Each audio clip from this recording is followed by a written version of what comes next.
Sometimes we think Canada is heaven, and because we're in Canada, nothing bad can happen. Giggles.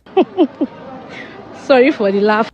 Well, we're on Earth and life would always happen. But the good news is that we always overcome. Thank you so much for clicking on this video, and I hope you enjoy this story time.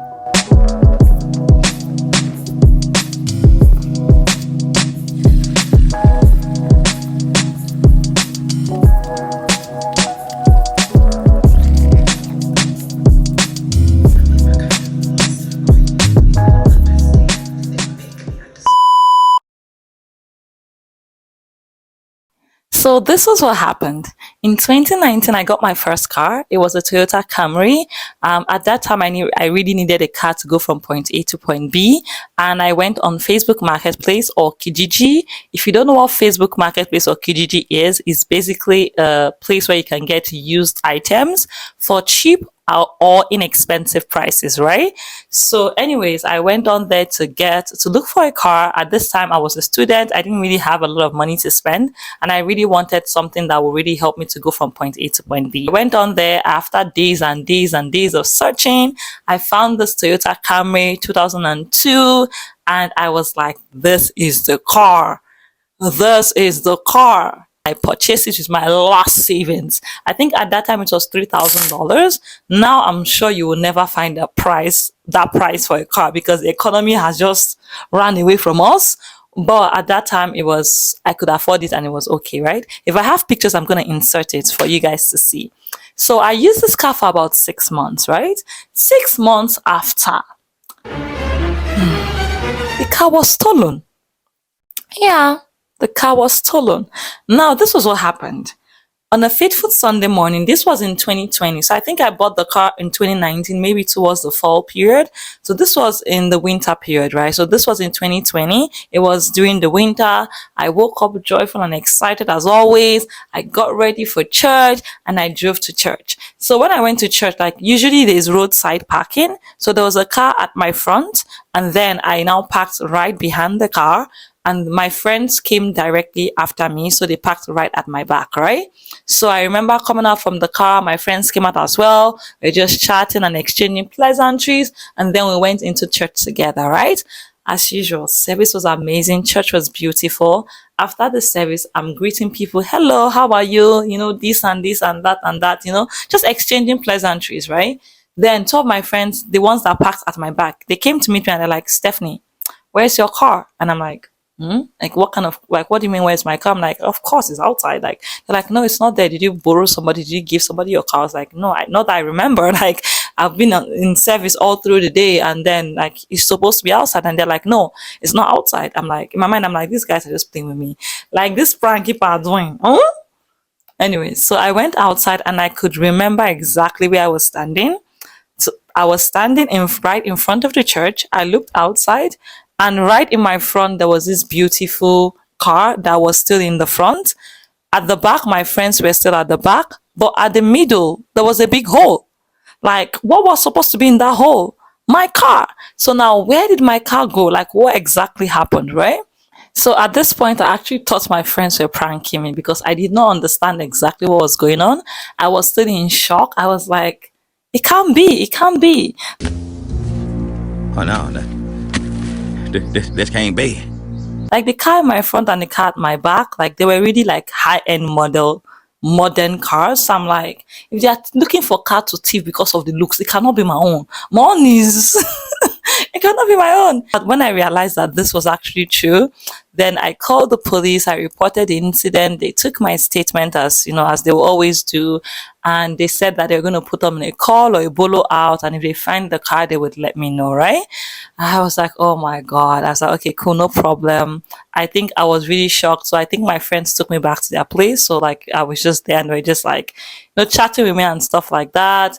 The next couple of days were really, really hard because day one, I waited, radio silence. I did not hear anything, like nothing.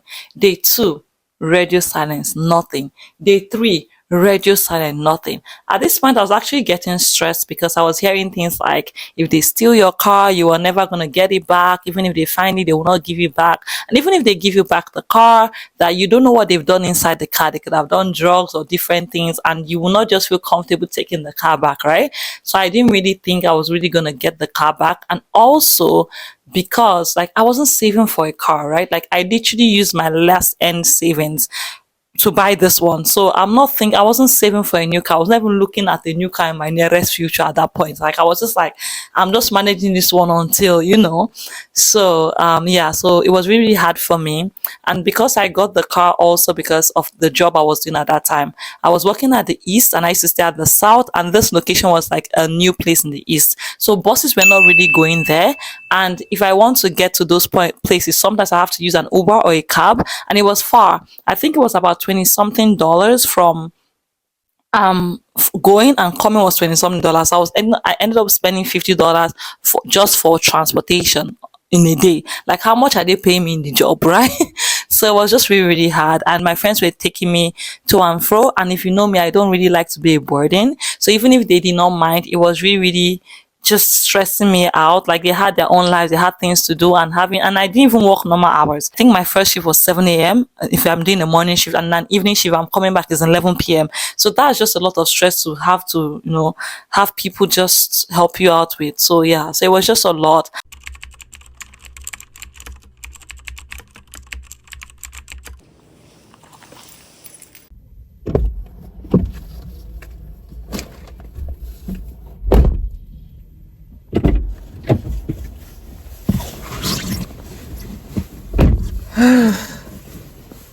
Guys, the price of groceries, crazy.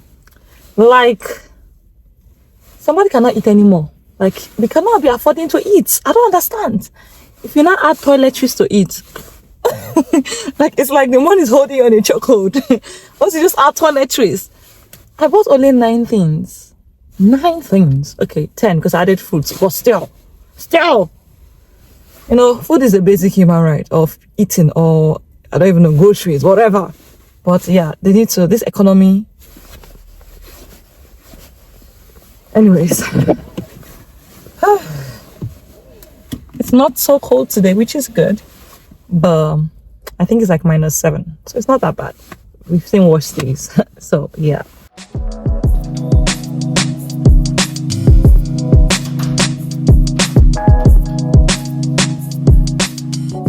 So let's continue this story, shall we? So around the 4th or 5th day, I got a call finally from the police, and they're like, "Hey, we found your car," and I'm like, "You did?" They're like, "Yeah, but unfortunately, it would be a total loss." I was like, "Oh, why? What happened?" And they're like, they found the car, I think, 1 hour away from my city, and they had to use spikes. Not those movies whereby the cops will be driving and they'll be chasing somebody, and they will now put spikes to spike the car, and then the tire of the car will now do vroom. I watch way too many movies. But the tire of the car will now do vroom on the spike, and then the tire will now less or burst, that kind of thing. So that, I think that's exactly what they meant when they said they had to spike my car so that the people can stop the vehicle, right? Led to the tires being damaged and it could not be repaired. So I said, okay, no problem. So then I said, okay, so yeah, that they will have to take it to SGI and everything. SGI is basically an insurance company that deals with cars in Canada, if you're not in Canada. So anyways, they took it through SGI. I knew I was not going to get a lot for the car in SGI because it was a really old model, as I said, 2002. I think the kilometers was really high, so about 200 and something kilometers. So I knew that whatever I would get from that car would not be enough for me to get something tangible, right? So, well, yeah, but that was what happened. That was how my car was stolen. That was how, yeah. But as they say, every disappointment is a blessing, and it was just so beautiful to see how God led me from that season into my next season, where I was able to afford another car, which was way better and nicer than what I had before, even with no money. No money, but it was a learning experience for me, and I'm truly grateful. But yeah, that's how your girl's car was stolen. My baby, my first baby, was just stolen like that. But yeah, so yeah, this is the end of this story time. I hope you really enjoyed the story time. And as usual, don't forget to like, comment, and subscribe. And I'll catch you on my next video. On my next video.